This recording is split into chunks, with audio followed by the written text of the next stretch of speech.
ముందుగా వెంకటరెడ్డి గారు. వర్మ గారు నమస్తే. వెంకటరెడ్డి గారు, ఏంటి బోటు పంచాయతీ ఏంటి? వాళ్ళదని మీరంటారు, మీదని వాళ్ళంటారు. అసలు ప్రకాశం బ్యారేజ్ని డ్యామేజ్ చేయాలన్న ఆలోచనమే భయంకరమైన ఆలోచన కదండి, ఏదో ఉగ్రదాడుల్లాగా. అసలు ఏం జరిగింది?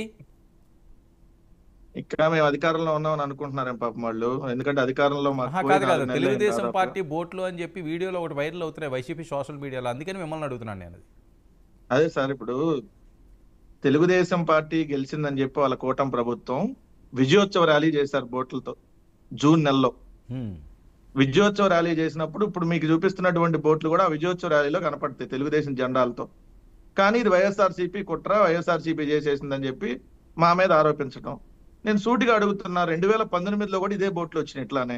వరదల కొట్టుకుపోయి బోట్లు వస్తే ఇదే చంద్రబాబు నాయుడు గారు, ఇదే నారా లోకేష్, చంద్రబాబు నాయుడు గారి కరకట్టలో ఉన్నటువంటి అక్రమ నివాసాన్ని ఏదైతే ముంచడం కోసం జగన్మోహన్ రెడ్డి గారి ప్రభుత్వం బోట్లు వదిలిందని చెప్పి ఆ రోజు కూడా విమర్శ చేశారు.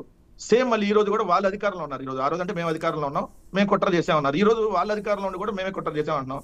కానీ అయ్యో, జగన్మోహన్ రెడ్డి గారు పైన వరుణ్ దేవుడితో మాట్లాడి ఈ వరదలన్నీ ఇక్కడికి తెప్పించాడు, లేదంటే విజయవాడ ఎందుకు మునగాలి? జగన్మోహన్ రెడ్డి గారు ఏదైతే బెంగళూరు వెళ్ళి బెంగళూరు నుంచి పైన వరుణ దేవుడితో కుట్రబని వరుణ దేవుడితో మాట్లాడి బాగా జోరుగా వర్షాలు కురిచేటట్టు చేశాడని చెప్పి కూడా ప్రచారం చేస్తారు. ఇంకా జైలు సంతోషించాలి. ఒకవేళ పొరపాటున ఇక్కడ టీఆర్ఎస్ ప్రభుత్వం అధికారంలో ఉండుంటే కేసీఆర్ గారితో మాట్లాడి ఖమ్మం నుంచి ట్యాంకర్లతో ఏదైతే బుడమేరులో నీళ్లు పోసేసి బుడమేరులో ఎక్కువ వచ్చేటట్టుగా వరదలు వచ్చేటట్టుగా చేశారు జగన్మోహన్ రెడ్డి గారు అని చెప్తారు. ఎందుకంటే వీళ్ళకి పదిపాటు అనమాట, జగన్ ఫోబియా. లేచిన దగ్గర నుంచి మాట్లాడితే జగన్మోహన్ రెడ్డి గారి మీద పడి ఆడవుతాం. వెంకటరెడ్డి నేను గారు, అడుగుతున్నా, 10 వెంకటరెడ్డి రోజుల గారు నుంచి కాదు, ఒక్క నిమిషం వెంకటరెడ్డి సార్. గారు, మీలో ఆ వెటకారం అన్నది ఇంకా అసలు పోలేదండి. ఇసుమంత కూడాని విశ్వంత పోవటం కాదు సార్, అదే నేను స్టైల్ మెయింటైన్ లేకపోతే చేస్తున్నారు కాదండి. ప్రతిపక్షంలో ఉన్న. అసలు 10 రోజులైంది, 10 రోజులైంది. ఇంకా 10 రోజుల్లో కూడా మోకాల లోతు నీటిలో విజయవాడ ప్రజానేకం అన్నమో రామచంద్ర అని చెప్పి ఎక్కడన్నా వెహికల్ అన్నం తీసుకొని వస్తే అక్కడ ఎగబడుతున్నటువంటి పరిస్థితి ఉంది. అంటే అన్నమే దొరకనటువంటి పరిస్థితి 10 రోజులు సార్.